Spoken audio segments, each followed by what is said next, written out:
Welcome to my YouTube channel. AP ఉద్యోగ పెన్షనర్లకు pending బిల్లులు మరియు పీఆర్సీపై నిర్ణయం తీసుకోకుంటే ఏప్రిల్లో ఉద్యమ కార్యాచరణ. పీఆర్సీకి 4 వారాలు గడువు ఇచ్చిన హైకోర్టు. ఆ వివరాలతో ఉన్నటువంటి వీడియోని ఇప్పుడు మనం చూద్దాం. ఇక వివరాల్లోకి వెళ్ళినట్లయితే, పీఆర్సీ చైర్మన్ను నియమించాలి. వేతన సవరణ కమిటీ చైర్మన్ గత సంవత్సరంలో రాజీనామా చేసినా ఇప్పటి వరకు కొత్త వారిని నియమించకపోవటం సరికాదని ఏపీ ఎన్జీఓ రాష్ట్ర అధ్యక్షుడు కేవీ శివారెడ్డి పేర్కొన్నారు. ఇప్పటికైనా ప్రభుత్వం స్పందించి కొత్త వారిని నియమించాలని కోరారు.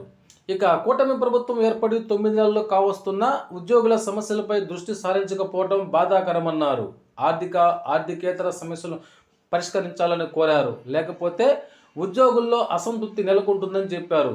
కొత్త ప్రభుత్వం ఇప్పటి వరకు 700 కోట్ల రూపాయలు మాత్రమే జీపీఎఫ్, సరెండర్ లీవ్ బకాయిలను విడుదల చేసినట్లు తెలిపారు. 1వ తేదీన జీతాలు ఇవ్వటం మినహా ఇతర సమస్యలు పరిష్కరించలేదని వాపోయారు.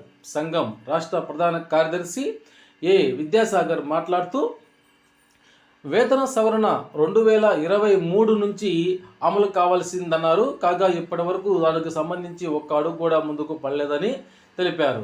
జీపీఎఫ్, సరెండర్ లీవ్ బిల్లులు చెల్లించాలని విజ్ఞప్తి చేశారు. ఈ జీపీఎఫ్, జీఎల్ఐలో ప్రభుత్వ డబ్బు ₹1 కూడా లేదని, అది ప్రభుత్వ ఉద్యోగి మొత్తం వాటా ప్రభుత్వ ఉద్యోగిదేనని అన్నారు.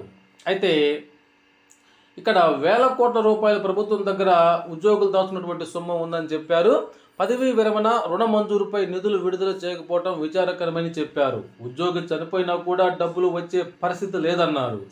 3 డిఏలు పెండింగ్ ఉండగా కూటమి ప్రభుత్వం 1 డిఏ అయినా ఇవ్వలేదని వారు ఆవేదన వ్యక్తం చేశారు. 12వ పీఆర్సీని వెంటనే నియమించాలని, 11వ పీఆర్సీలో పెన్షనర్లకు తగ్గించిన అడిషనల్ క్వాంటమ్ ఆఫ్ పెన్షన్ను తిరిగి పునరుద్ధరించాలని వారు తెలిపారు. ఈ విధంగా పీఆర్సీని ఆలస్యం చేసే క్రమంలో ఏప్రిల్ నెలలో ఉద్యమ కార్యాచరణ ప్రకటిస్తామని వారు ఈ సందర్భంగా అయితే ప్రభుత్వానికి తెలియజేయడం జరిగింది. అదేవిధంగా వేతన సవరణకు తెలంగాణ ప్రభుత్వానికి 4 వారాల గడువు ఇచ్చిన హైకోర్టు.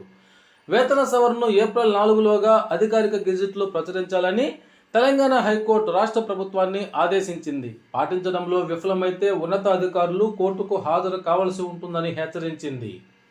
చట్టబద్ధంగా తప్పనిసరి చేసిన 5 ఏళ్ల వేతన సవరణను అమలు చేయడంలో ప్రభుత్వం పదే జాప్యం చేస్తుందని పేర్కొంటూ కార్మిక సంఘాలు దాఖలు చేసిన పిటిషన్ను అనుసరించి కోర్టు ఈ మేరకైతే ఆదేశాలు ఇచ్చింది.